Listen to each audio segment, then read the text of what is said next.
T twenty ক্রিকেটে নজির গড়লেন ভারতের দুই ক্রিকেটার আয়ুষ বাদুনি এবং প্রিয়ংশ আর্য। দিল্লি প্রিমিয়ার লিগের ম্যাচে দুই ব্যাটার জুটি বেঁধে তুললেন 286 রান। তাদের দাপটে 20 ওভারে ক্রিকেটে তৈরি হলো এক বিরাট রেকর্ড। দিল্লি প্রিমিয়ার লিগের ম্যাচটি ছিল সাউথ দিল্লি সুপারস্টার্স এবং নর্থ দিল্লি স্ট্রাইকার্সের বিরুদ্ধে। সাউথ দিল্লি সুপারস্টার্সের হয়ে ব্যাট করতে নেমেছিলেন বাদুনি এবং আর্য। তাদের আগ্রাসী ব্যাটিংয়ের সুবাদে 20 ওভারে 5 উইকেটে 308 রান করে সাউথ দিল্লি।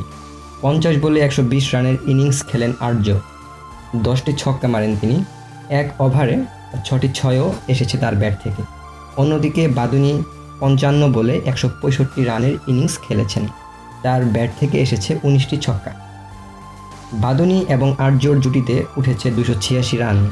টি-20 ক্রিকেটের ইতিহাসে এত রানের জুটি এর আগে আর কখনো হয়নি। সেদিক থেকে বিশ্ব রেকর্ড গড়েছেন দিল্লির দুই তরুণ ক্রিকেটার।